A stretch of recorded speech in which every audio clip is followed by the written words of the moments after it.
Okay, so welcome everyone. For those of you who have not met me before, although I do have a number of folks here in the room today with us that I've met in person. So my name is Haruka Raudabush. I'm the Senior Programs Manager at the Japanese Cultural and Community Center of Northern California, based in San Francisco's Japantown.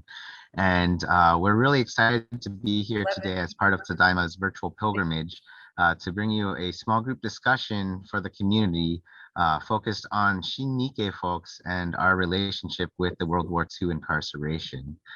So as a basic premise of this discussion, we wanted to highlight a segment of the Japanese American community that has been here a little bit more recently than many other folks in our community who, at this point, many folks are sansei, yonsei, gosei, third, fourth, fifth generation. And part of that experience in our community has included having a direct tie to the history of the community's incarceration during World War II. For the Shin Nikkei, though, Shin in Japanese sort of being a prefix meaning new, we are folks whose families came over, emigrated from Japan post World War II. So our families did not have to go through the mass incarceration that the rest of the community experienced. However, being part of the same community, I feel like there are many times where it's necessary for us to be able to understand that part of our community's history and our place, alongside it. And I think it's something that doesn't necessarily come automatically for many Shinike, as part of their experience being Japanese American. And it's something that has to be imparted to them in part through exposure to the broader Japanese American community and that experience, and to making connections with folks that did either live through that experience or had families who whose lives and the trajectory of their experience was greatly impacted by it. So for today's session, though, I did want to begin with a little bit of background information on Shin Nikkei and who we are. And so I'm actually going to put a link in the chat here to a PDF of a report that was published back in 2011 by the University of Maryland, as well as the JACL, the Japanese American Citizens League. And it's a demographic study on the general Japanese American community, and it's based off of data collected from the 2009 American Communities Survey conducted by the US Census Bureau. And so that is sort of the most comprehensive report that I've found on demographics in the Japanese American community.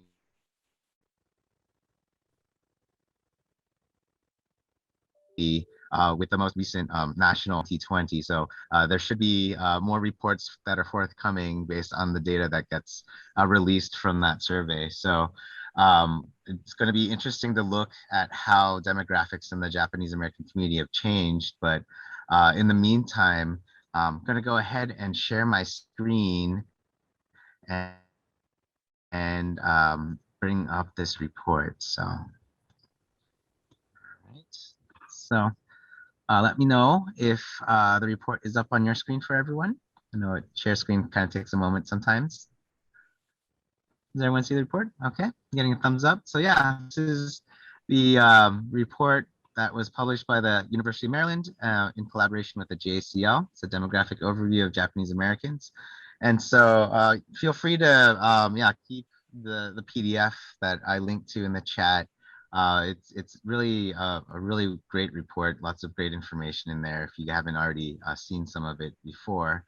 And although it's a little dated, I know that I think a lot of the information here is still very informing of the current state of our community.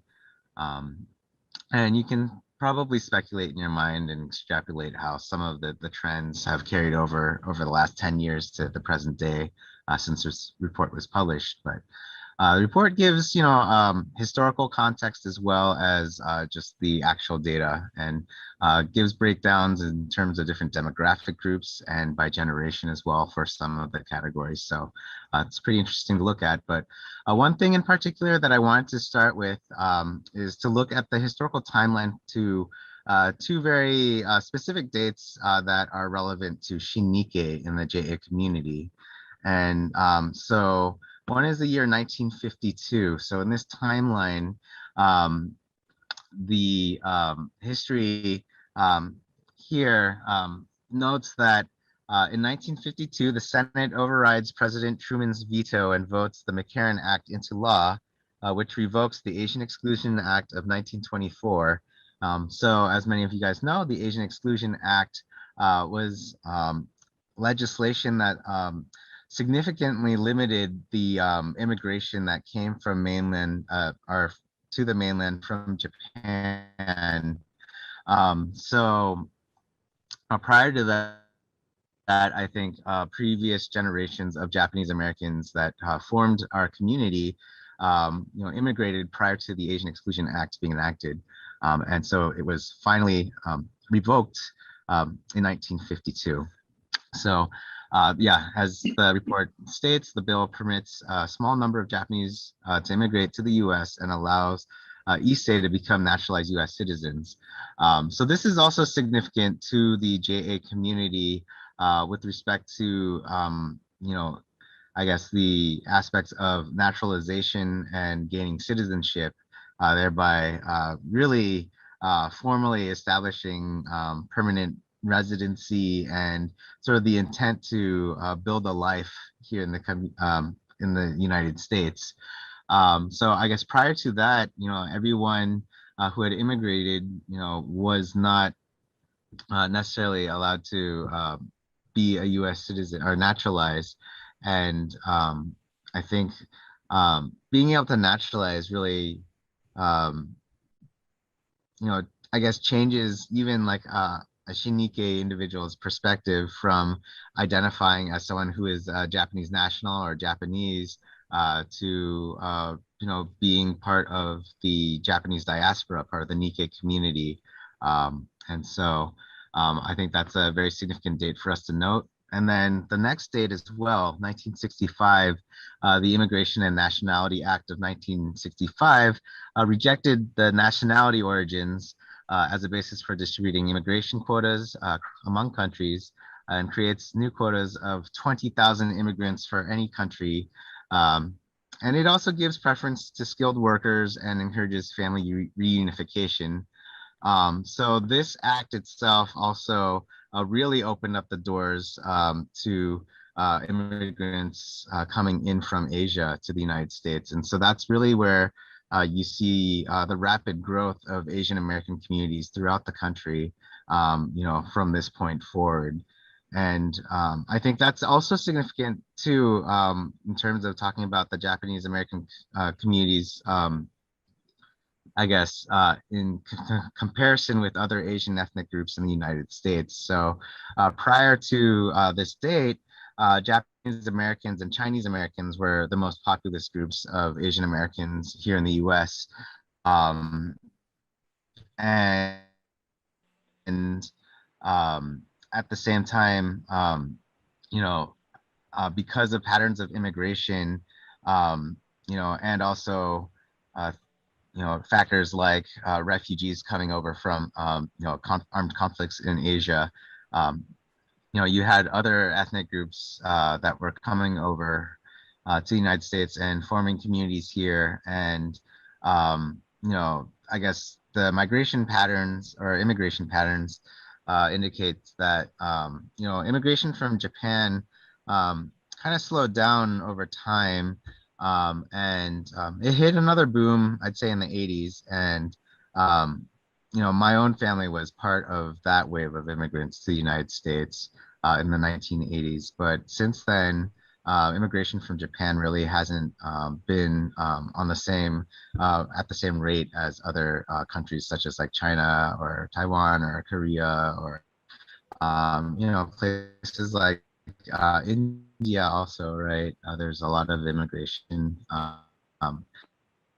And part of that is also due to the strike in 1965 favoring skilled workers. And, so you have a different type of immigration coming over from Asia, or, if you look specifically at Japan as well, you tend to have, folks that are part of a more globalized workforce that are coming over in more recent years in comparison to I'd say a lot of the immigrants that came over in the Issei and Nisei, the traditional Issei and Nisei waves of JA immigrants to the community. And as we know, we have a very proud legacy in the JA community of, JA's role in developing agricultural industries here in the United States and providing labor for that. And similarly, when you look at immigration into Hawaii, right, where a lot of our initial immigration from Japan came from, we were providing a lot of labor for the plantations there, right? So I'd say there are differences that are shaped by the nature of the labor force coming over to immigrate in our community as well. But going further down into this report, you'll have different sections that go into the social and economic characteristics, things like health statistics and generational statistics. But one general graphic that I wanted to go over here was this pie chart here that sort of breaks down by generation up through second generation and beyond in the community as of 2009. So I've seen projections of our population that have given sort of an updated view of this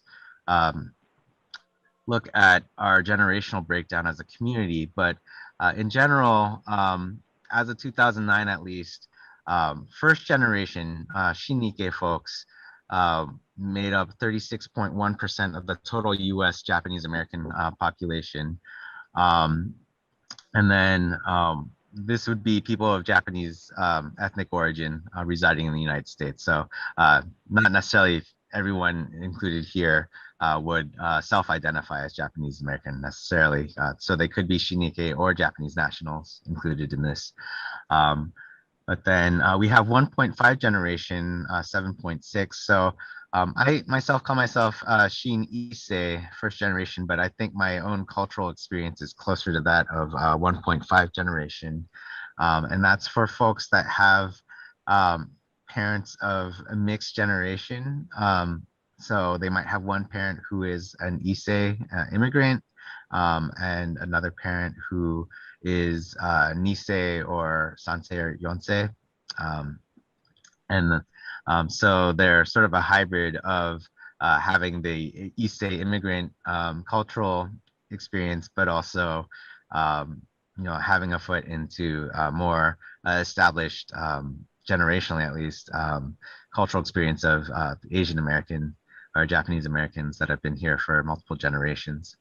And then for folks who are second generation and beyond in the community, that's 56.3%. So, another statistic that isn't necessarily represented in this pie chart is that I've heard that at this point, a third of the JA community identified as mixed race or mixed ethnicity. And so in my mind, I kind of, based on the 2009 statistics, kind of would break down the, big groups of the JA community into thirds, where one third would be Shin Nikkei folks, another third would be sort of Sansei Yonsei generational cohorts, and then another third would be our mixed race folks in our community. So that was kind of like a very bird's eye view, way of breaking down in general in the community, but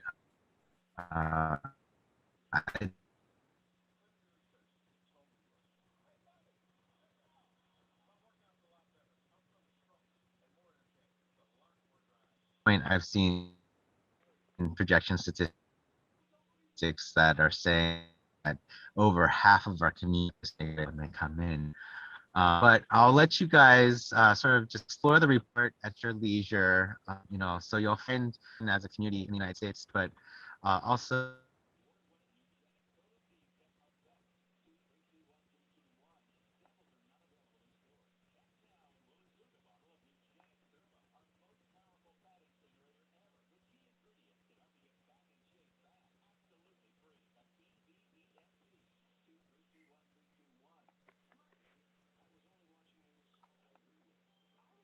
for it to look at, and I'm hoping that it gets updated once the full set of 2020 census data is released. But with that, I'm going to stop the screen share and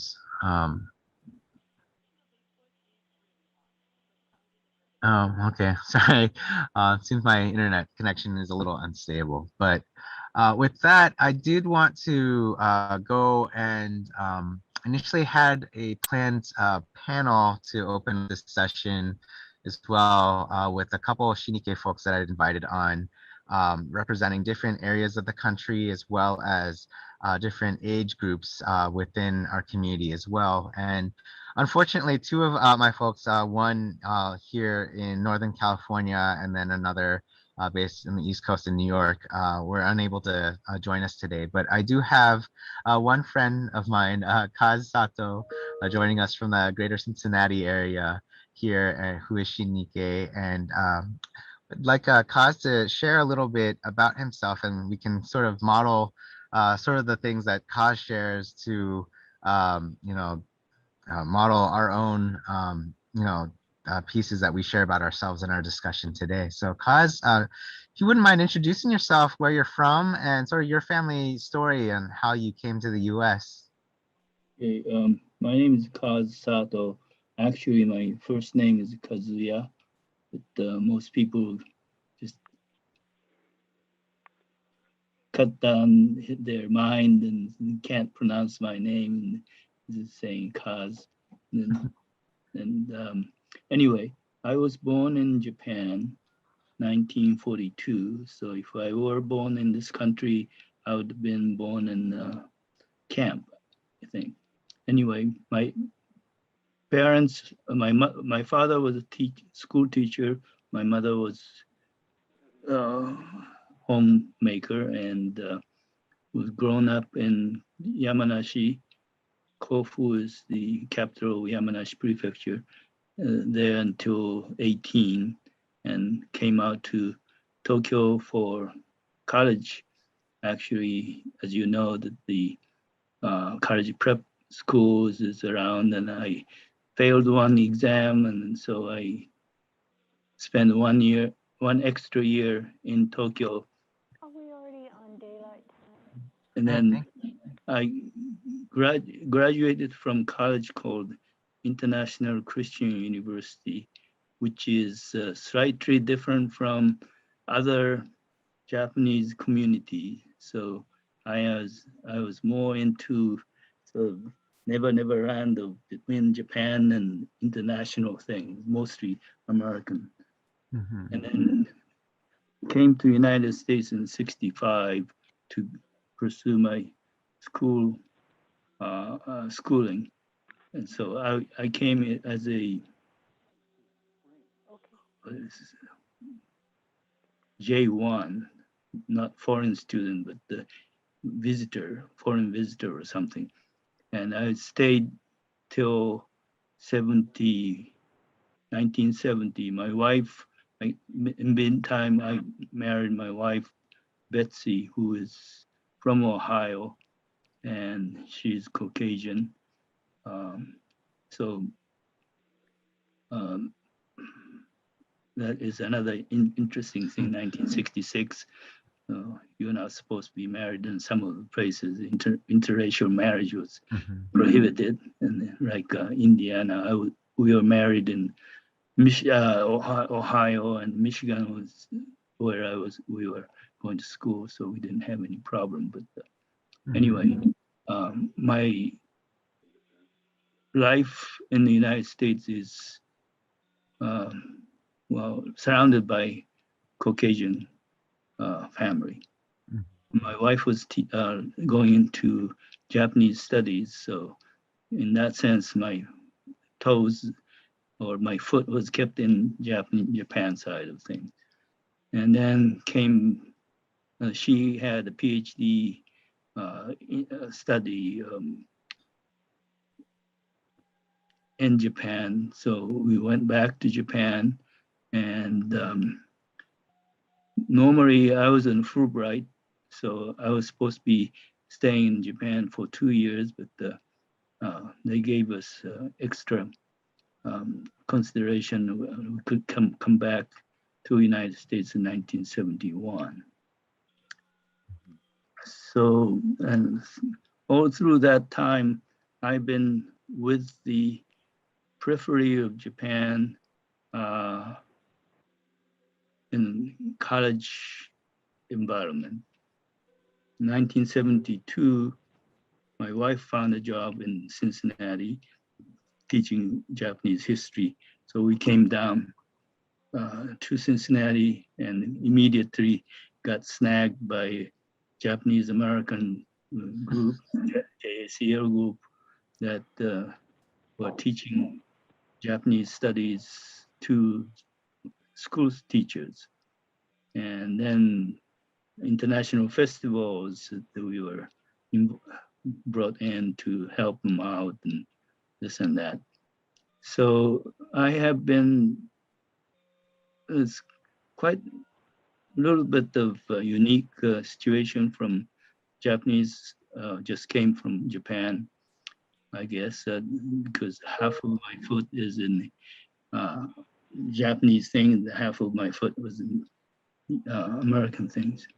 And in 1987, I found out that Toyota was building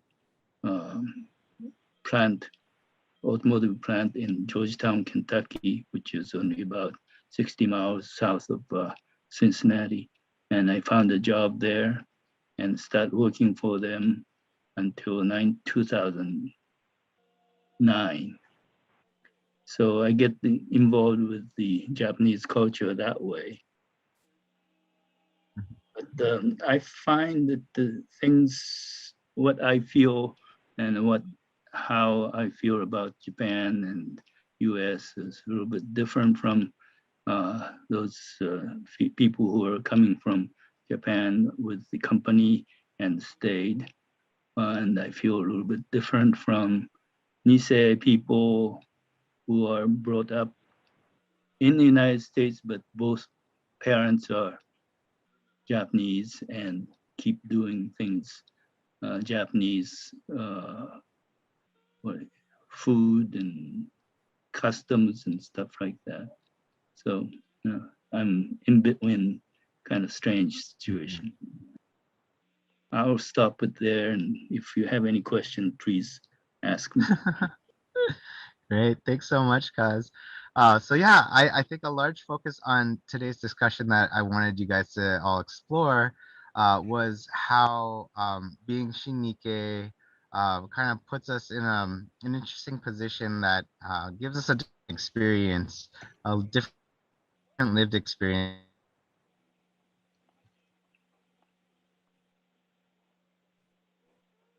Kind of broke up. I guess our Sansei and Yonsei counterparts of other like maybe Asian American groups. Yes. Hello. All right. You're kind of cutting, Haruka.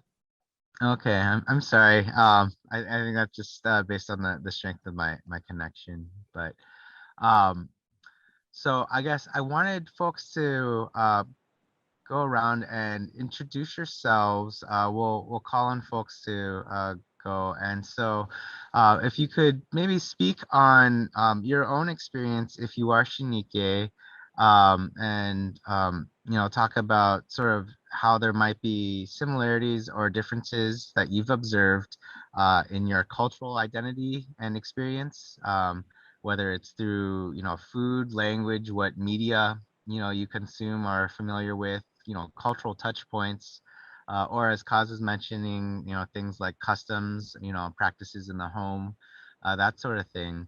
Because I think something that I've observed is that Shin Nikkei in general, because our cultural experience is a lot more closely tied to current Japan, our cultural understanding is a little bit different from, I think, Sansei Nyonsei, whose families, carried on the cultural traditions that were in Japan at the time of their families crossing over to the United States. So, we have sort of different diverging paths of cultural development that our own experience with our Japanese backgrounds reflects. But that's something that I definitely want folks here to share what they've observed, whether or not you are Shinike or Sansei or Yonsei.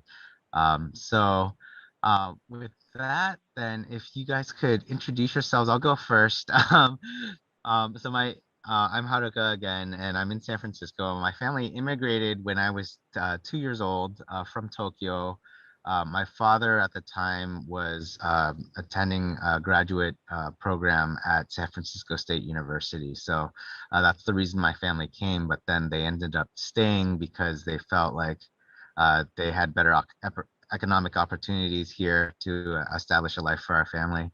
And then, interestingly enough, my parents divorced, and my biological father moved back to Japan, and my mom remarried to my stepfather, who is American. So that's how I have an American last name, but I'm actually 100% Japanese. I think for our Shinike folks too, I'd like you guys to maybe explain at what point you realized that you were part of the Nikkei community as opposed to being Japanese and considering yourself like a Japanese national.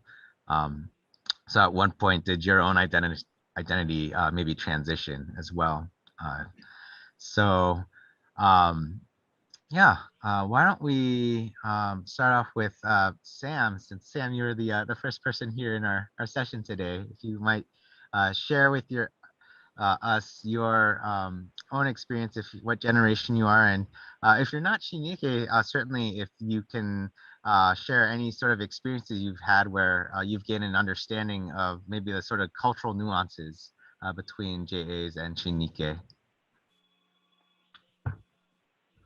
Okay, thank you. Did you mean Sam Mihara? I just want to make Yes. sure. Okay. Yes. Go ahead. Yeah, I do have some thoughts. I'm a Nisei. I was born in San Francisco. I went to Heart Mountain at age 9. Stayed there for 3 years. Eventually went back to San Francisco by way of Salt Lake City. It was a very, very difficult time. My father went blind in camp, mainly because General DeWitt would not let him go back to see his specialist. There was no one in camp who knew how to take care of glaucoma. My grandfather also died a horrible death in camp. And for all of that, I was very bitter for a long time. But eventually, after I retired from the Boeing company as a rocket scientist, I turned to teaching, and that's what I do right now. I teach all over the country. A lot of people in the country don't know about the history of the imprisonment of Japanese Americans. So I find it very, very satisfying to educate people. I do have a question though for the Shin Nikkei. One reason why the Japanese in 1942 did not resist going to the camp. One reason is they were trained in Japan to always trust the government, that the government is always right, that you should never challenge the government. And resistance was unheard of because that's what they were taught when they were young in Japan. And they brought that culture with them when they came to the US. And my question is, as Shin Nikkei, post World War II, was that thought being perpetuated in Japan? Are the schools in Japan still teaching right after the war that the government is always right and you should trust them? I'm curious as to whether that thought was being taught throughout Japan when you were young. Anyone having a comment? As it caused, especially you were, I think, at that age, who might recall. Well, I don't think there was a kind of government effort to crush the people who are against it. You know, what I say, maybe we should put it the other way. There are, when I was growing up, there was earlier, the communists were very strong and coming back, and socialists was strong power too. And there were movement against what the Japanese government is trying to do. But on the other hand, the society itself has sort of general feeling or general way of following the authority figures. Mhm. You have to follow your grandparents, your father, and all that kind of stuff. So there are two ways. I think there's a possibility of people who revolt against the government, just like the people who are against the Japan-America, the involvement, the treaty that becoming the member of American defense strategy as well. And then at the same time, you don't go out and, and everything what the government does is something that you feel like your freedom is being impinged on, just like what's going on right now with the COVID. The Japanese are a little bit more willing to take what the leaders in the government is trying to do, wearing masks, taking vaccines and stuff like that. I feel, and I'm sure that Japanese in Japan feel kind of strange to see Americans, and the same way I've seen something that the Australians are doing and the British are doing, that it's individual freedom is much more important than social, welfare and welfare of society as a whole. All right. So I think just so we can get everyone involved, let's just do a quick round of introductions first, and then we can get into more in-depth discussion amongst everyone. So why don't we have Hiro introduce yourself next? I'm Hiro Nishikawa. My whole name is Alfred Hirotoshi Nishikawa. That's on my birth certificate and driver's license. I'm a third generation American of Japanese descent. I'm a Sansei. My parents, however, were Kibe. They were born in California, but they were raised in Japan as kids, because after World War I, there was a recession in the United States, and my grandparents, who were immigrants, were farm workers, and to survive, they went back to Yamaguchi-ken, where they're from originally. So I have a kind of a mixed bag experience as a Sansei, and because of that. So as a kid, while we were in Poston, Arizona, Camp 1, we were not supposed to speak Japanese in the household. But because my mother and father were conversant in Japanese, having grown up in Japan, they talked to us every day at home in the barracks in Japanese. So I heard Japanese spoken and learned phrases, about common things, irashai, tadaima, those kinds of phrases. And that continued until we went back to California after the war. and into the Bay Area. And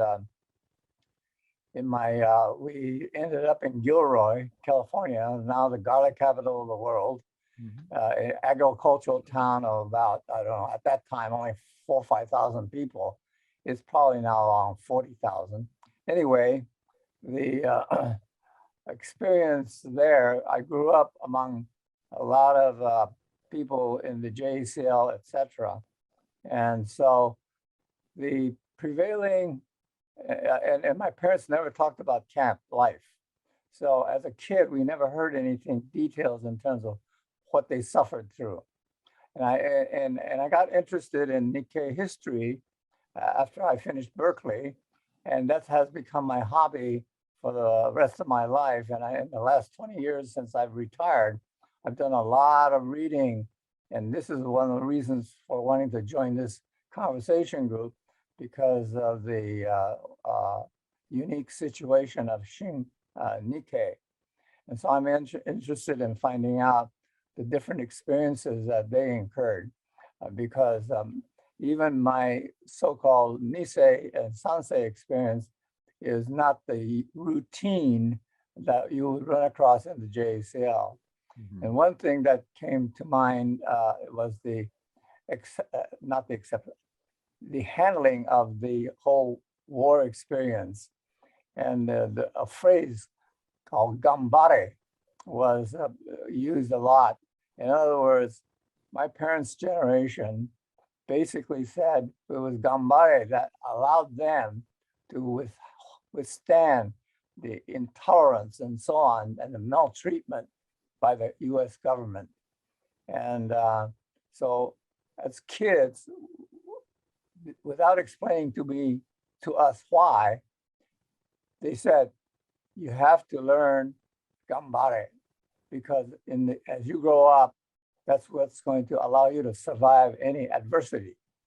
You know, and after the holding of 100 Americans hostage in Iran during the administration by Carter, a psychological term came out, because the people who were trapped or held by the people in Iran, when they were released back to the States, a lot of them talked like my parents did. We must have done something wrong in our life that gave us this bad luck. And they call that post-traumatic distress syndrome.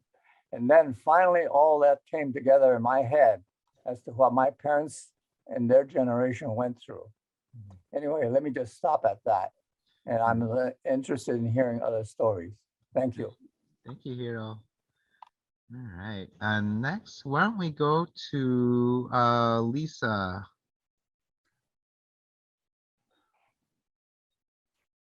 Hi, everyone. I am, I guess, Shin Nikkei, or maybe Shin 1.5. I was born in Tokyo. My mom's Japanese, my dad is white, and we moved to the US when I was 3. And so I grew up here. I went back to Japan almost every year to see my mom's family. My mom is also a Japanese teacher at a public high school. So she was pretty insistent on me learning Japanese, and she spoke Japanese to me my whole life. And now I actually teach Japanese. So I've connected with Haruka. That way I offer Japanese language classes at the community center once a month. Yeah, I guess I've been really interested in thinking about the specific topic of Shin Nikkei, Shin Nikkei to the camps, because I'm also a translator from Japanese, and recently I've been working on a project with some other folks to translate materials that were written in Heart Mountain and the camps. So Sam, yeah, I was really interested in what you were talking about.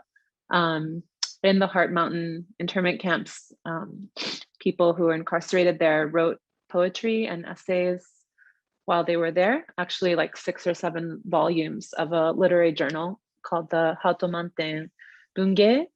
And so the Heart Mountain Wyoming Foundation, which is the museum that's there now, got a grant recently to translate that material. So I've been working on translating some of that. But I guess during the process, I've been thinking a lot about my position or my relationship to this history, since my family was not incarcerated in the camps. I think part of that, it means that, you know, my access to Japanese language means like, yeah, basically like I have the privilege of having access to Japanese language, partly because my family was not interned in the camps. So yeah, it's really complicated, but I also feel like it's a really important project to make that material accessible to the descendants of those people who might not necessarily speak Japanese anymore, precisely because they were incarcerated. So I've been thinking a lot about language access and language issues, and yeah, my relationship to that history. So yeah, really glad to be here, and it's really great to hear about everyone's experiences. Thanks, Lisa. And yeah, it's great to see you here too, and fun to see a familiar face from other contexts in the community. All right, why don't we go next to Joyce? Hi, I'm Joyce Nakamura from San Francisco, and I'm Sansei, but I want to be really brief about that history because I don't think that's what we're here for, or that's not why I'm here. My history is very traditional in terms of my grandparents coming here at the turn of the century, 20th century. They were farmers, they went to camp, et cetera, et cetera. But I was interested in this discussion because I read that report that Haruka introduced to us at the beginning. And it kind of opened my eyes in the sense of like, what is the future of the Japanese American community? Because the Sansei cohort, is kind of like shrinking, and like Haruka said, I think the mixed race and Shin Nikkei are really the future of our community, and I want to understand that better, in terms of, like Haruka was saying, the demographics of that. What are the needs of that community? And in San Francisco, since there's been a lot of discussion about the future of Japantown, I really feel that the point of view of these cohorts should really be incorporated in terms of the future of the community. So that's one thing I'm interested. And in terms of this discussion topic of the concentration camp experience, I'm really interested in how that history has impacted Shin Nikkei and their own sense of being Japanese American. Mm-hmm. All right, thank you, Joyce. Next, why don't we hear from James? Good to see you, James. Hi, Haruka. Hi, everyone. My name is James Okumura. Sansei is kind of what I classify myself generally, but I'm kind of Nisei Han, I guess. My paternal side is, grandparents immigrated from Mieiken in the early part of the 20th century and farmers and so on. They were renunciants, repatriated to Japan. My dad joined the army, married my mother in the 50s, and then they came over here, part of her for the first time. So she's kind of the Shin Issei, I guess. And both of them are passed away, but they came in the 50s. And so I classify myself as Sansei or Nisei Han, I guess, is kind of where I land. The areas that I'm kind of interested in, one are identity issues related to Shin Issei, and that's kind of because a lot of the common themes span generations. We see it so many times with so many other groups and other peoples that generationally the same issues or similar issues manifest themselves, maybe in perhaps a little bit of a different way, but they still occur. The other thing that I'm interested in is from the Shin Nikkei is the Japanese experience on the other side of the Pacific, and it's more of the senso mae, senso chu, senso go, before, during, and after the war, and not necessarily their own direct experiences, because a lot of the elders are long since passed away, but things that they may have heard or experienced. There's a publication called, it's in Japanese, and it's called Magotachi Eno Shogen, I think is what it's called. It's testimonials to the grandchildren, and it's a lot of testimonials about the Japanese experience amongst the common people, not the government, some of soldiers as well as children and everyday people. And those are kind of the things, it kind of opened my eyes to the experience on that side of the ocean during the war. So those are the kinds of things that I'm kind of interested in: identity, and then again, the experience of Shin Nikkei before, during, after the war. Thanks, James. Sure. All right, next, why don't we go to Setsuko? Oh, okay. I guess I'm Nisei, post World War II Nisei. My parents were Shin Nikkei. My father actually came in 1953. He was, I believe that the McCarran Act allowed 100 Japanese to enter the United States or something like that, or, and a certain number to naturalize. So the people who were allowed to naturalize were actually Japanese who had been here a long time, but never allowed to naturalize. And for the first time, they were allowed to become US citizen. So I don't think my father was allowed to naturalize, but he came on a student visa as I think they came as houseboys. He went to Los Angeles Community College, and he was able to, he lived on top of the garage of Signal Oil Company executives' garage, yeah. And worked, went to college. He worked, he worked at the Broadway department store with a cleanup crew in the morning, and then went to school all day, and then worked at Larry's Steakhouse as the busboy. And so then he decided he wanted to get he wanted to get a scholarship, and he ended up getting a full scholarship. He had a partial scholarship to NYU and to Columbia, but he got a full scholarship to Kentucky State College, which became Kentucky State University, but it turned out to be a historically Black college in Kentucky. And he didn't know that there was Jim Crow laws. So I think somewhere in the middle of the state, like Oklahoma or Arkansas, he took a Greyhound bus. And when they got off to the bathroom, he discovered that there were white and Black bathrooms, and he didn't know which one to go to. So he just went to the one that was least crowded. But when he ended up at Kentucky State College, his commencement speaker was Martin Luther King. Yeah. So, but he got a full ride there, and he said that there were it was a mixed bag at the historically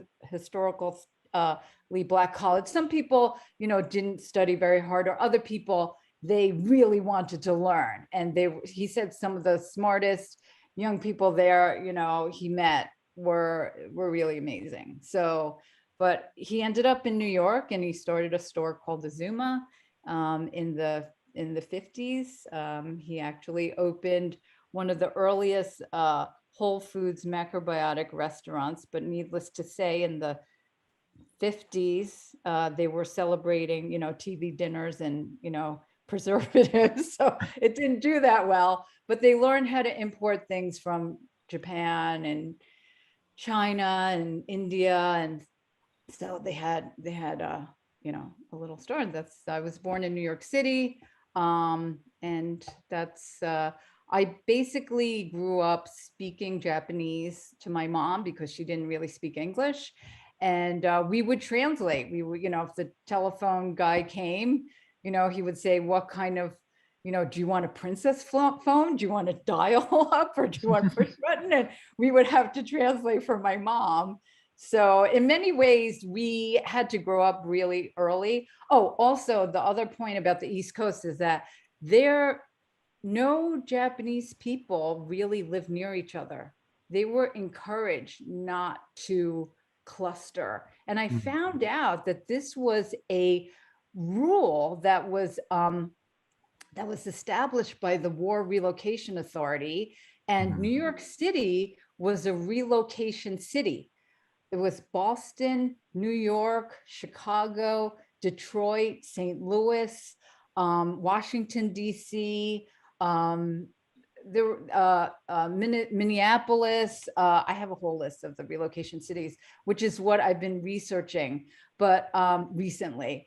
But there were all these rules about people, once they left the camp, they had to report to a relocation officer who would assign you a job, and you were not allowed to quit your job unless you told your relocation person, otherwise you couldn't get another job. And one of the things I realized, that if you didn't report to your relocation officer to the relocation city, which you had to report that that's where you're going to, you could be fined or you could be arrested. So when I saw the cats of Mirakatani, who, you know, he was 9/11, he still hadn't declared that he was alive still. This is 2001, and he was hiding because he thought that he would be in trouble. So I never understood that until I did all this history. And I have to say, I was born in New York City in 1962. I never learned about any of this history. And in fact, I did meet a Japanese American when I was younger, and I was introduced to this Japanese American boy who was, you know, his family had been there before. And I said, "Oh, you're Japanese?" And he said to me, "No, I'm an American." And he wouldn't speak. He said, "I don't speak Japanese." And you know, and I have to say that Japanese Americans were kind of hostile to Japanese people. And I think they tried to distance themselves from Japanese to say, hey, I'm not like you. I'm an American, you know, I'm not Japanese. And as a Japanese American who you know, knows ise from Japan, and now I live in the Berkshires, and I'm like the only Asian person anywhere. Until recently, I found like 10 Japanese women married to white men. And none of us knew that there were any other Japanese people. And I've been doing this research. None of them want to know about the story. They're not taught, they weren't taught it in Japan. We're not taught about it in America. And they don't want to know about it. It's almost, in fact, there was a group of Japanese, you know, women's, you know, lunch meeting that there's like 10 of them who meet. And it started before COVID, and they found out about my project, and they were kind of, you know, like, well, you know, we don't really, I was told by one of them that they really don't want to know about this. And because it's, as an immigrant, it's hard to be critical of your host country, you know, because you're, you know, they're here, you know, they're not, or they became citizens because of their husbands, but if they're also immigrants, it's really hard for them to be, you know, to say these critical things, because it's saying that America, it's not saying very nice things about America or the American government. And it sort of gives a lie to the four freedoms, which is right here in in Massachusetts, where I live, Stockbridge, Massachusetts, where the Four Freedoms paintings painted by Norman Rockwell is just 40 minutes away. Mhm. And you know, they had a huge celebration of it, and they were sending it around the country.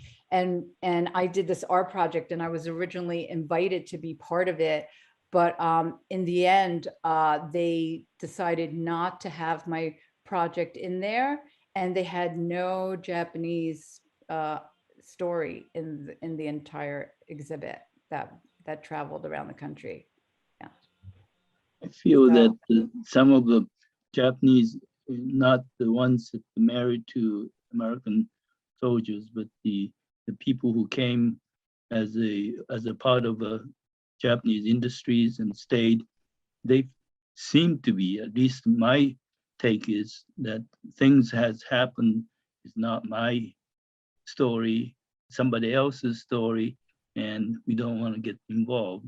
And it's sort of like a third person looking up from outside, looking in, you know, what's going on and with the politics and everything. And they don't want to naturalize.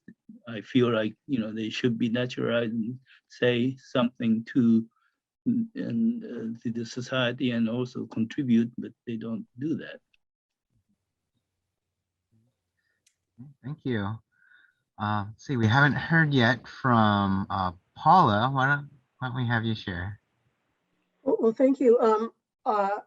Short story isn't, you know, as I said on my panel on the screen, I'm a sansei whose family was in Tule Lake. But what was really interesting to me to hear all the Shin Nikkei is that I lived in Paris for 8 years. And there it's very interesting because I was seen as, quote, an American. There's no Japanese American, Chinese American, you know, there's no hyphenated American, because the French really believe, like, you know, liberté, equalité, égalité, blah, blah, blah. But, you know, just it's not really true. So the government does not even collect data on, you know, where you're from, et cetera. But they have their own trauma. And that's with what they call the Pieds Noirs, which is the the French people who were in Algeria. So when the Algerian War of Independence happened, you know, then there were all these people that these Pieds Noirs had to be repatriated back into France, and that's caused their own big trauma, and that's still going on. And so what you said, Setsuko, about the not being able to criticize when you're in the country. So when I was living in France, you know, I mean, there's a lot that's wrong about the French, but I felt very strongly that I couldn't say those things because I was, you know, I was a guest. I was working there, but it was just the same feeling, like I couldn't say certain things because it didn't belong to me, so to speak. Right. So that was really interesting. And the last thing I'll say is that my family has a reunion every year, and last few years has been virtual. So I was looking around the panel, and you see the screen, and there are some. I have some Shin Nikkei in my family. My aunt, you know, was from Japan. Her kids were born in Tokyo. I have a cousin whose wife is from Kyoto, and they have children, etc. So, and a lot of what I was the host. So what I did was a lot on the Japanese American experience. But then I realized I was doing this, that some of my family did not experience this at all, because they didn't. I mean, they weren't part of that whole generational thing. So it gave me pause to see how was it that I could incorporate them. So the last thing I'll say is there was one thing I said, name some famous Japanese or Japanese American actors. So there's this, it was his name, Kaoru Kobayashi. I put his picture up. He's from Midnight Diner. So my Shin cousins, you know, the wife says, "Oh, it's Kaoru Kobayashi." I would have never known. I mean, I knew the name because of Midnight Diner, but he's famous in and of itself in Japan, right? Not because of Midnight Diner. So that was interesting. She knew who, you know, who he was, out of the context of what we would see on Netflix here in the States. So anyway, just these are anecdotal things that, you know, relate. I mean, of course, I'm Sansei. I grew up in Sacramento, Japanese American community, blah, blah, blah. Same kind of story that, you know, we hear a lot of JAs talk about, but what the Shin Nikkei are saying is very interesting, having lived abroad. Thanks. Okay, thanks, Paula. All right, and we have 2 more folks that we need to hear from. So we have one person who is a call-in participant on their phone, so we can't see your name, but if you wouldn't mind coming on and sharing with us. Hi, this is Marge Taniwaki from Denver, Colorado. I'm on the phone. I can't see anyone because I wasn't able to log in. I'm sure it's my lack of technical ability. I'm a Sansei and a half. My father was a Yobiyose. He was called here by his father and emigrated himself in the early 1920s. My mother was a Kibe, born in San Francisco and raised in Yokohama, raised and educated in Yokohama. I spent the first 4 years of my life at Manzanar and suffer from the same trauma that others who were imprisoned have experienced. I've spent most of my time trying to learn and educate myself and then go out and speak about the incarceration. My purpose in joining this group today is to, again, learn as much as I can, especially about the Shin Nikkei, just to help me in learning as much as I can and then being able to add that to the programs that I go out and speak about in the general public. Thank you so much, and I'm glad you can still participate over the phone. So thanks for being here with us. Thank you. All right. Okay, and I think our last person in our group today will be Yuki. Hi, like Haruka said, I'm Yuki. I think I consider myself Shin Nikkei. My mom immigrated from Osaka, Japan to the United States in like the mid 90s. And my dad is white, so I'm also mixed race as well. And I think I also have I was also really interested in this conversation because I feel like I'm, as somebody who's involved or participates in JACL and other Japanese American community organizations, I think it's like I feel like I always try to figure out how can I support, and then also realize when, you know, like in terms of when it's like centering myself or not, or like really being try to be aware of like what space I'm in, especially in the Japanese American community, because I know that my family history is different and everything. So I try to it's be aware of that. And then that's why I really wanted to join this conversation too, because I felt like it would be interesting to hear how other people that are, you know, Shin Nikkei handle that as well, because I, similar to what other people said, I understand also the privilege I have being able to, I can't really read and write Japanese very well, but speaking Japanese, I understand kind of like the privilege that comes with, because I'm lucky that my mom was able to teach that to me growing up. And so how I can use whatever skills I have to like give back to the Japanese American community, and at the same time understanding, you know, what kind of spaces I'm in, and just like continuing to listen and learn and everything from from Japanese American community leaders and things like that. And I think I also like I've been part of like the San Jose Buddhist Church Betsun community, and through that I think, well, I went to Dharma school first, so I think a lot of like the ministers and things like that knew me first, and but they were like looking for more people to help out at the Japanese language school. So that's how like my mom got involved with the temple community, helping out teaching Japanese language. And so I think kind of through that, and me not really being at the place where I could teach Japanese fully because I can really only speak, but being more of a bridge between the leadership of the Japanese language school and the temple, I think it was really interesting for me to see like how do like Shin Issei connect to the Japanese American community. And like this was an instance where I think I was told a lot that, or I kind of saw even within like our family friend circle that not everybody had a similar experience as me of going to Dharma school and things like that. Not many people that are like me in my similar generation really participated in the Japanese American community. So seeing like, okay, well, actually here's like, it's a small group, but a small group of Shin Issei who are, you know, a part of like the temple network. Like, how do they connect? Like, how does that challenge them or anything like that?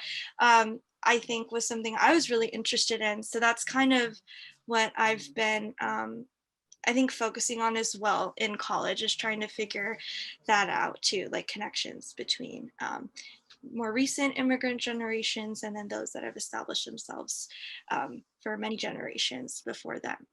So yeah, I really appreciate this space and look forward to learning more from everyone here. Great. Thanks, Yuki. So I think at this point, I do want to relate a little bit of my own story into the discussion. So being Shin Nikkei, I grew up in the Bay Area, came over when I was 2 years old, but I think for me, my own cultural identity was very centered in identifying myself as being Japanese. You know, being a naturalized citizen, I think it was a little bit more of a direct experience, right? I still have relatives in Japan. I speak to my mom in Japanese primarily. And you know, when I was growing up, I grew up in the suburbs that was fairly culturally isolating in that respect. So by the time I got to college, I was looking for spaces to explore my Japanese identity. But then I came into, you know, the Nikkei Student Union on my campus at UC San Diego. And that really was my first exposure to a broader Japanese American community.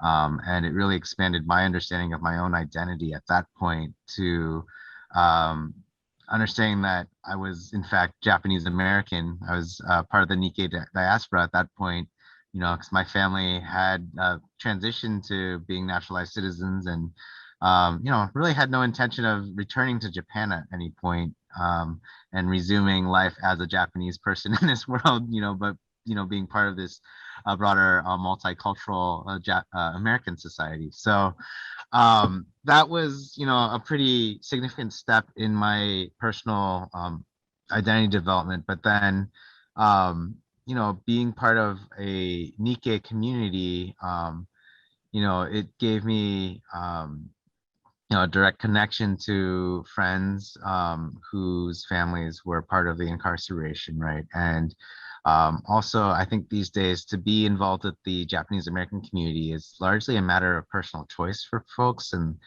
the way that a lot of people find ways to engage is through community organizations, right? And joining, you know, groups like the JACL or, you know, say like going to programs at a local community center if you're fortunate enough to live near one, right? And so for me, my experience and relationship with the incarceration history is tied very much to my engagement in the Japanese American community in general.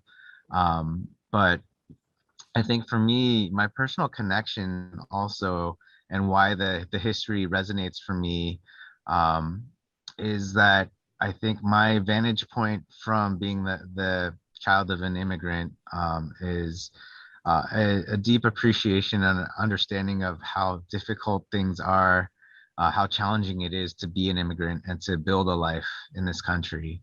And seeing what happened to our community in the wartime makes me all that much more aware of everything that was lost by our community.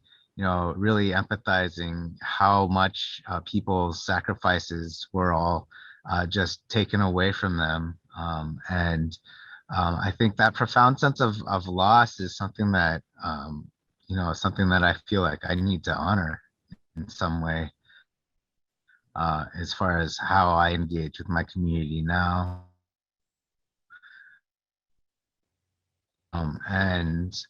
So that's part of the reason why with organizations like the JCL that have such a strong central focus on the incarceration experience.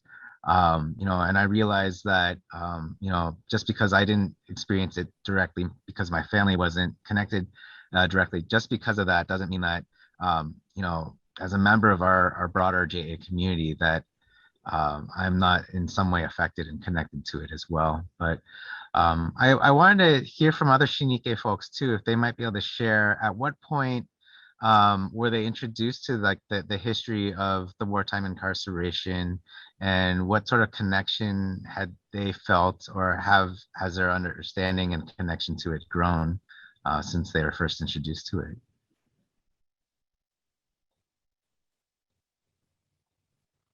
I can share a little bit. I feel like pretty late in life for me. And I think one reason is that my mom came to the US when she was 30 already. So she was, had lived her entire life in Japan up until that point. So she came to the US when she was 30 and lived here for the next 25 years. But at no point during that time did she ever consider herself Japanese American or even American. She was Japanese. And so I feel like implicit in that was like her sort of, despite her living here, sort of distancing herself from Americanness and Japanese Americanness. And we weren't part of any Japanese American community. She had friends that were other Japanese immigrants or Japanese people that had come here recently, but we really had little or any connection to other Japanese Americans. And I think she also maybe sort of implicitly discouraged me from identifying as Japanese American, because we were Japanese and that was like very important. So I feel like I really had to come to it on my own much later in life, just meeting people, outside my family, meeting friends who had that family experience. And then, just kind of critically thinking about it on my own, okay, I didn't have a familial connection to this event, but clearly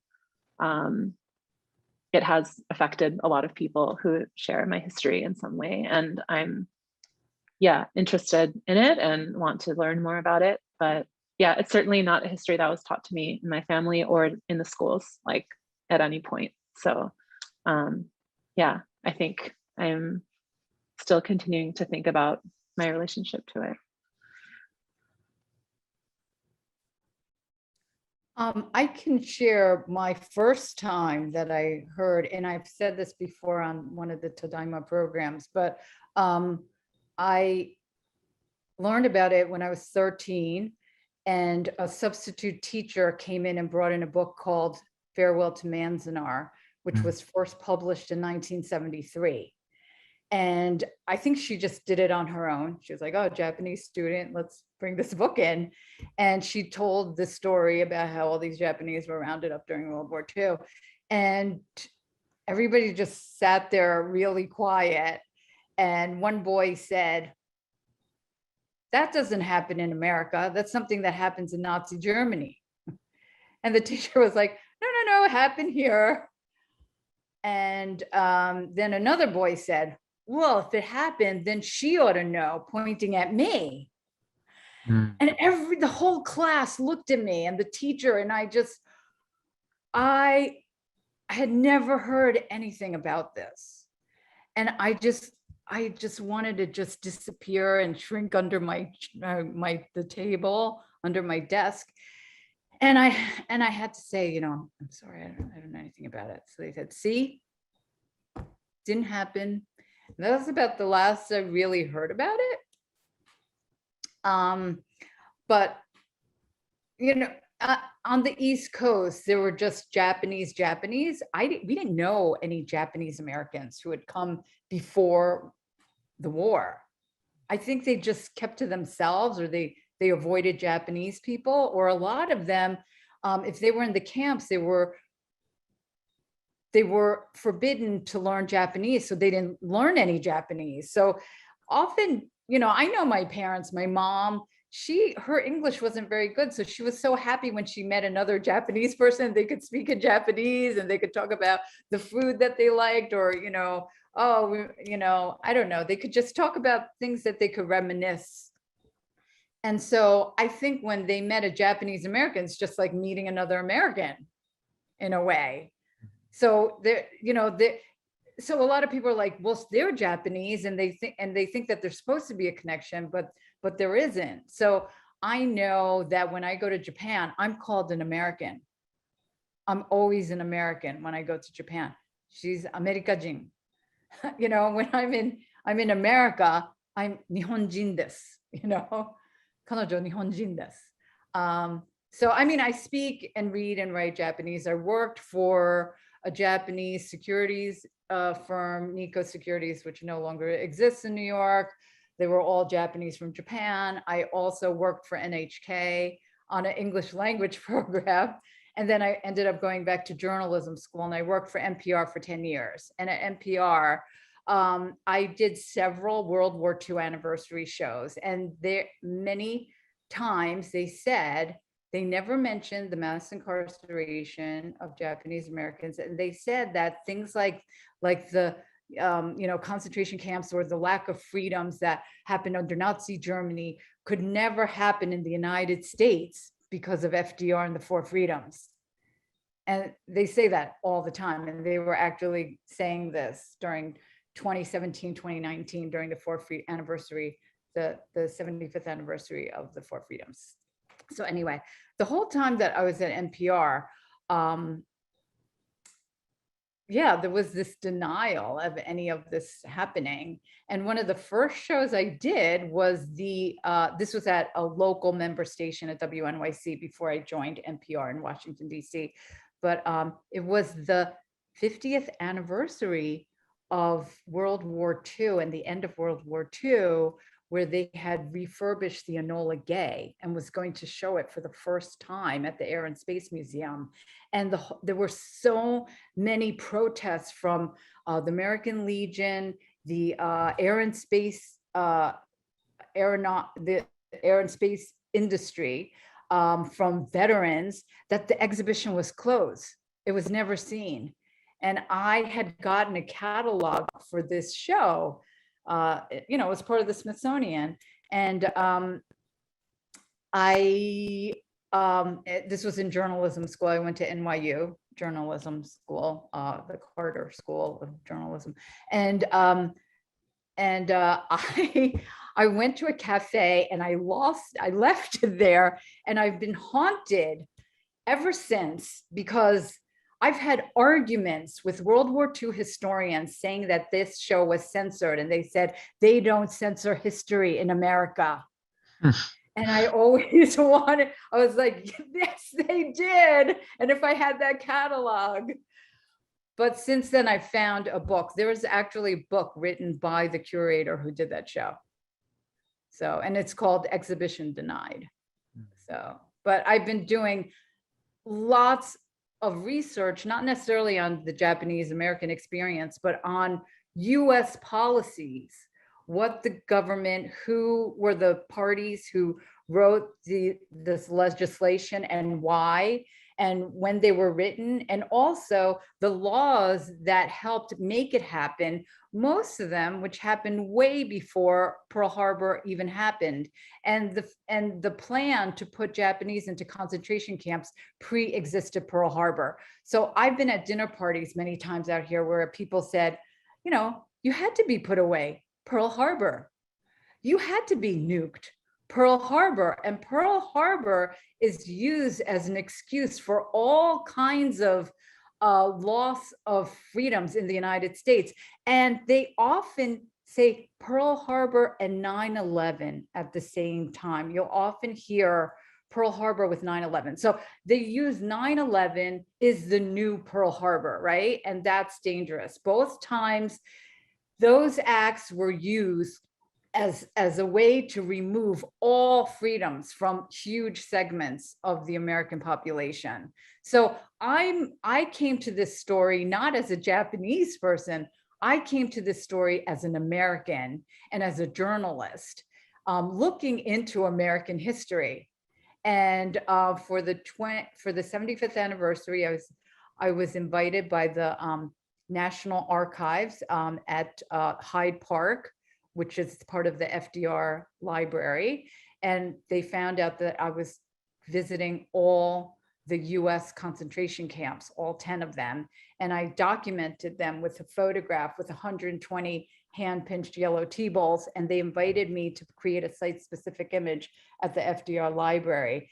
And no news organization would do that story, including NPR, which I've worked for 10 years. And my local NPR station knows about my project, but they're also, did a whole blitz on the Four Freedoms, FDR, and the Norman Rockwell paintings. And they didn't mention the fact that I was literally censored and removed from the show. I was removed from the show. They were supposed to use 4 of my images, and they wanted a facsimile of my T-balls, and they were supposed to travel all around the country and to France. But on the first place that it was supposed to open was in New York City, New York Historical Society. And I found out that at the opening, that my project was removed. Wow. So there are some powerful people who do not want this story to be known. So, and one of the details I found out was that napalm was invented at Harvard, on the campus of Harvard, on February 14th, Valentine's Day, 1942. So, and also the centrifuge for the atom bomb was on the campus of Columbia University.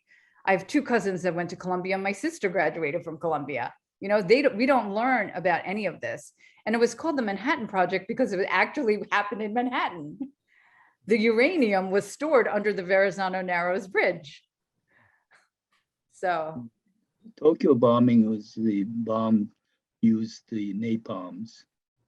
Every cities in Japan were bombed in 1945, and most of them are bombed with the napalms. And if you go to Tokyo Museum, it really doesn't tell you napalm, but you can tell that's what's happening at that time. Yeah, well, actually, there's a book called Napalm, the biography, and it talks all about that. All 66 cities in Tokyo. I mean, try to name 66 American cities. They napalm 66 Japanese cities, destroying from 50% to 90% of every city. And then they dropped 2 atom bombs. So, and then napalm was used on Korea. Korea was napalmed. And there are stories of Korean veterans going back to Korea and seeing like devastation, not a single building in the horizon. And so Japan was napalm, Korea was napalm, they napalmed Vietnam. So the story is that napalm was invented in Vietnam, in the 70s, but it's not true. It was Valentine's Day, 1942. And it was Harvard. It was Harvard University. And it was actually Julius Pfeiffer was the biochemist who graduated from Williams College, which is also right here in Massachusetts in the Berkshires. So Massachusetts has a long history of anti-Asianism. It goes way back. So, Well, and that's the history that I'm looking at right now. Yeah. Yeah. Yeah. I think you bring up another interesting aspect of the Shin Nikkei experience is the difference as well, right? So the fire bombings of Japanese civilians by the U.S. military is something that my own family experienced from the other side, right? So my grandmother has stories about surviving the fire bombings of Tokyo during the war and the hardships that were suffered by the folks that were in the areas that were evacuated immediately in during that time period. And I think a lot of discussion has been had in the Japanese American community about the collective trauma and sort of the generational trauma that has resulted from the wartime incarceration. But similarly, I think, for Japanese people, there are lasting generational effects of having survived things like the fire bombings of civilians that is, I guess, happening in parallel. And I think there are a lot of people in Japan that don't talk very openly about those experiences either. And you see some generational effects of that trauma carrying out in very similar ways, I think, that parallel what you might see in the Japanese American community. And I think one thing in particular that I think I note as sort of a common manifestation of all this is the act of hoarding in our homes, right? So I think for a lot of like JA families, older generations have hoarders in their families because they experience, everything being taken from them as a result of the incarceration. And on the flip side, for the folks who are in Japan, they experience, everything being destroyed by acts of war, right? And so I think that's another kind of interesting similarity that I see from, I guess, two different sources of trauma, but kind of converging like manifestations at the same time. But for, I guess, our Shinike folks, do you guys have your own sort of family connection to the wartime experience from like the Imperial Japanese side that, kind of you see play out generationally in your families? Well, my father was a teacher, so the teacher was treated slightly differently from ordinary folks, and of course he was married and was already had a kid, so he didn't have to go to war outside of Japan. He just stayed in Japan, hometown, and helped the trained people. My uncle was in arts illusion. Just after he evacuated from there, the replacement regiment or whatever it was from Kofu was decimated. One of my uncle was in Manchuria, and my grandparents' house was bombed in 1945, July, and then they had to escape from there and come live with our family. And there are several houses that our family had and next to our house, and so they stayed there. So I remember living with lots of relatives and cousins and right next door. My father told me that we have a big river separating old city side and new city side. The old city side was bombed and burned up. We lived in this new city side. Trying to get across the river was a really harrowing experience, he said, but the fire was sort of coming at you on the ground level. Anyway, other than that, we have sort of escaped the difficulties of war, except for the general difficulty of not having anything to eat. I used to, when I was, sixth grade or something, was sent to meat store, buy 100 grams of meat a week. 100 gram is less than a quarter pound or something. And but we were able to manage to eat and house ourselves and clothe ourselves. And 1950s and 60s, everything went upward. So it was okay.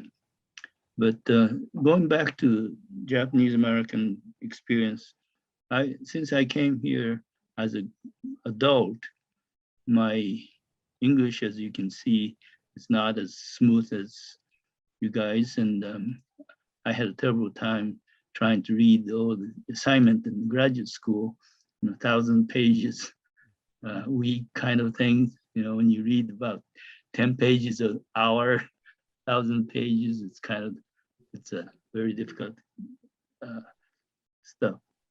Anyway, I have come to this Japanese American experience close to me, is that somebody asks you where you're from, your name is different and you're Asian. I usually say from Cincinnati, and no, before that, and you go back, I came from Michigan. No, you're really, where are you really from? I don't mind saying you originally came from Japan a long time ago. But I'm sure that my kids who look more Asian than white, they probably feel put up. You don't have to deal with that. I don't have to deal with that. But I have been, as I told you, gotten involved in the JACL thing through teaching about Japan and international festivals and stuff, and started to feel like, why do we keep talking about this wartime experience? It's been 20, 30 years ago. Why? I came to the United States 20 years after the World War II was finished, and within town of Ohio or in a college, I have never been discriminated against. Obviously, I may have been kind of slow in taking what people are saying, but anyway, I thought aren't we getting kind of tired of talking about wartime experience of incarceration? And then dawned on me that as long as you look like Asian, you are always in this country outsider. If you're Black, I think people, unless they open their mouths, if you're from Senegal or something and has an accent, they probably consider the person as an American, just Black. And then I start reading about the incarceration things, and also help my friend who's Nisei talking about his experience in World War II and incarceration. He was really young, but he was 5 or 6 when he went into the camp, and came out about 10 or 11. Anyway, that way I started learn about the situation. And because of this JACO's general ideas, general attitude about discrimination, I started having more, I guess, sensitive antenna about discrimination against Asians. And I got involved with Chinese American folks about the bullying of a Chinese American girl who was adopted, and then she committed suicide, and I got involved in that. And we do have larger number of Chinese Americans in Cincinnati area. Japanese American group declining, and not that many people are active. But I have very good connection with the Chinese American folks, and then been working with them, trying to do, recently had anti-Asian hate demonstrations and protests, and also some of the Chinese scientists being prosecuted, and we demonstrated against that. We just, as a JA in Cincinnati, Northern Kentucky area, Cincinnati area, we just can't do much, but we can spread our hand out to other Asian Americans, and Chinese American, Korean Americans, and others. We could do things that we wanted to do and we need to do. That's it. Interesting. Can I just Well, can I just add something as somebody who's worked in journalism for many years, and there are two reasons why it's important, because I felt the same way. Why do we still have to, learn about the war? It happened such a long time ago. But one of the problems in journalism is that every 5 years there's the anniversary cycle. So it's the 50th anniversary, the 55th anniversary, the 60th anniversary, 75th, 75th, the 80th anniversary is going to be big. And so is the 90th anniversary. And if all the Japanese people don't know about the history, then they're going to say Pearl Harbor, you had to be put away. And it's going to be that 13-year-old kid in the school that's like, I don't know anything about it. I guess you're right. And I just, I didn't say anything because I didn't know. That's why I feel as an American, I'm not ashamed of being Japanese. I'm very proud of being Japanese. But I felt that not knowing my Japanese American history, which is very different from just white American or even Black American or Japanese immigrant. There is a very specific Asian American and Japanese American history that is relevant to how democracy works or doesn't work. And that's why this example needs to be known for anybody, I think. right. Well, what I was going to say is this, to supplement what Kaz said. When I grew up in California, I rarely ran across these little microaggressions about being Asian. And only after I moved east to the Philadelphia, Pennsylvania, and New Jersey area, that I began to experience people, white people, strangers when I meet them at a coffee hour or whatever, at church, any community group, like, where are you from? And I would say, well, I used to live in Pennsylvania or New Jersey, before that. And as I said, finally, I knew where they're going with this question. So I said, well, I was born in San Francisco. Oh, so where did your ancestors come from? Because that's what they wanted to know in the first place. So nowadays, when I run into those types of beginnings of those inquiries, this is called a perpetual foreigner syndrome that Frank Wu has described in his book, Yellow, about racism in America between Black and white. It's a very good book that I've been recommending people to read. It's been out about since 2003. And I met him a number of times. We invited him to give a talk at the JCL luncheon back in early 2000. Anyway, the perpetual foreigner syndrome continues. And so what I've done now is gotten in a habit of introducing myself, Hiro Nishikawa. And depending on the reaction I get from who am I talking to, I'll say, well, you know, Nishikawa is an old American name. And they'll say, what?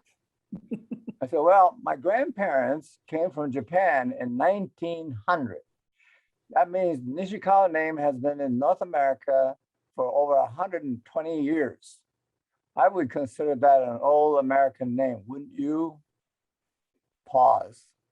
Okay, I get it.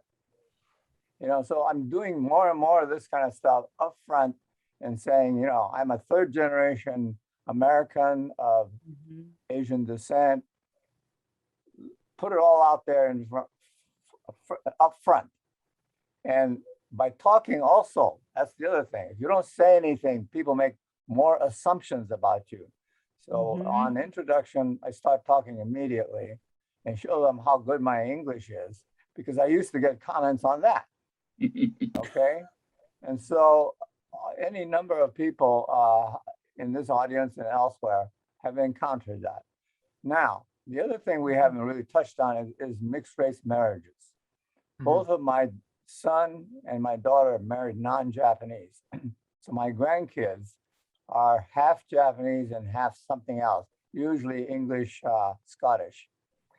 And the thing is, since they don't look Asian, my grandson, if you put him next to certain types of people, looks sort of Asian, but he has black hair and all that kind of stuff. And he's taller than I am now. It's like his father. Anyway, who is English, Scottish descent. Anyway, because of appearance, I've been quizzing them over many, many years about experience of racial discrimination in school. And my grandson went through a Quaker school from kindergarten through high school.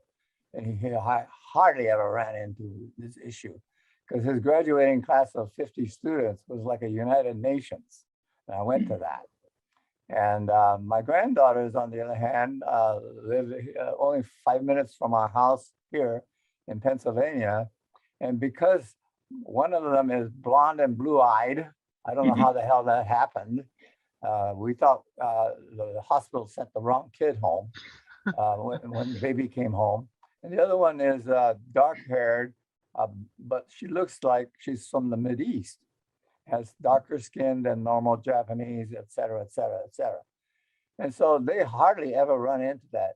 In fact, once in a while, somebody might ask, you know, when they introduce their or hear their surname, you know, Japanese surname, how did you get that? You know, that kind of thing. But they hardly get peppered up front by strangers of being Asian because they don't look Asian. So my son, on the other hand, once in a while in a grocery store or a drugstore with his blonde and blue-eyed daughter in hand, you know, will get looks from other customers thinking, what the hell is this Asian man doing with this white kid, you know, in the grocery store? They don't say anything, but you can tell from the body language, you know, this is what they're thinking. So that continues to be an issue for Asian Americans of all kinds. And I think that the point that Kaz made about accent does, in fact, cause a hindrance in terms of communication. But it's important to trade names and so on. And what I found that is by talking about surnames, you know, with strangers and learning somebody who has an Italian surname or Czechoslovakian, because I've learned how to identify all these things. I studied German. I can pick out a German family name. That introduces a different conversation in terms of race relations. And for a lot of people that I've run across, you know, they don't mind it. They think it's kind of interesting to have somebody focus on their family name in addition to focusing on my family name. So that is one way of involving people to be on a level playing field, as it were, exchange names, be comfortable with that, and build on it in terms of further communications, you know, like oh, I knew somebody with that family name and they were such and such, that kind of thing. And so I think for Asians in particular, who are continuing to be suffering from this perpetual foreigner syndrome, I think we need to be prepared up front in your head as to how to manage and cope with that in a constructive way, not get upset, not jump on the other person, etc. And I found that in the last 10 years, that's the way to approach these interactions with strangers who first thing is reacting to your eyes or your hair or whatever.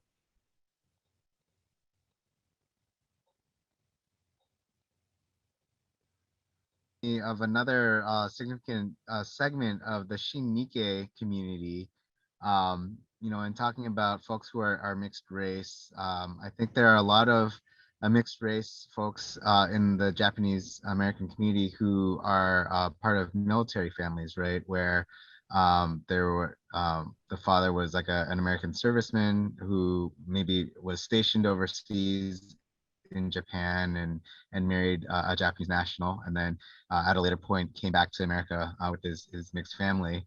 And so we have a lot of mixed race Japanese Americans that were conceived in this way, but don't have an immediate connection to the history of incarceration because of that particular history as well, right? And so I think that's also another interesting segment of the community to talk about, figuring out ways where we can connect with them and integrate them into this broader, understanding of our community as well.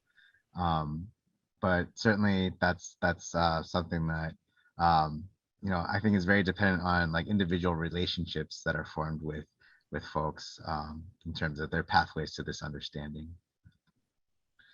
But I want to be respectful of folks' time. I know folks have dropped off, but we scheduled this session to go up through the end of this hour. So, we have 5 minutes left. If there are any parting points that folks would like to share with us before we finish up the session, I'd like to entertain any closing remarks from anyone here today. Can I just share one fact? Sorry to take up so much time. But I think to the point that Kaz made about white and black, the reason why Black people are considered American more than Asians is because of US law. The 1790s Naturalization Act said that any alien, anybody who was not of this land, meaning not Native Americans, could naturalize as long as they were white, and they added white to exclude Black people, Africans. So that law was in place until 1870.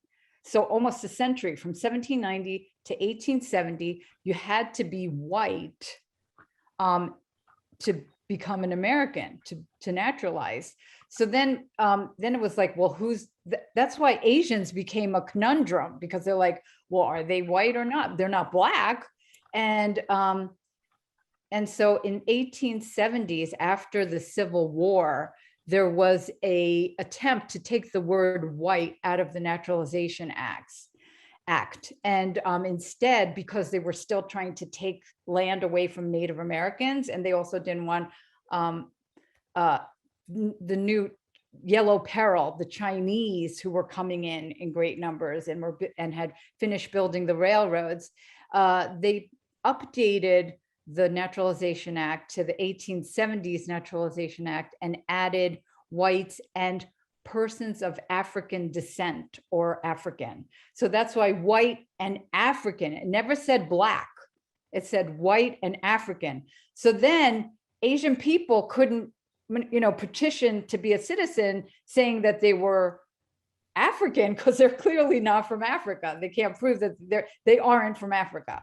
So that's why a lot of the discussion on Americanness has been about white and Africans or Black for a very, very long time, because legally those were the only people who could naturalize, basically until 1952.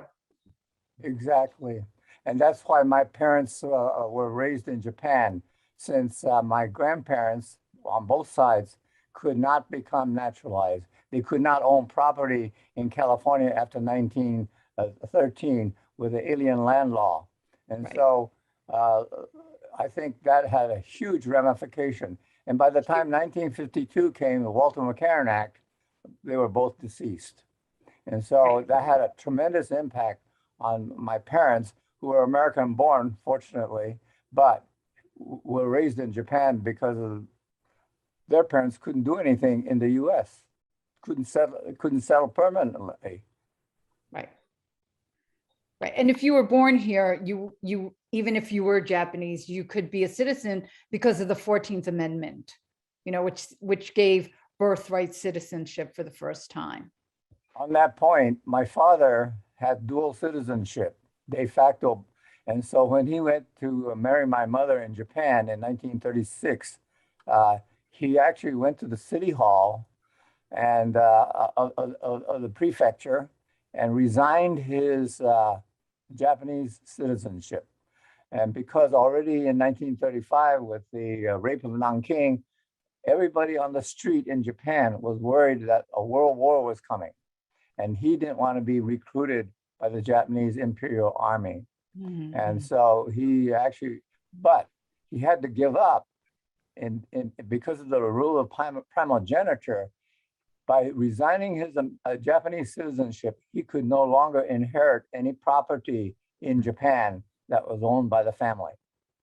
So that was a very significant and profound act of duty that he underwent.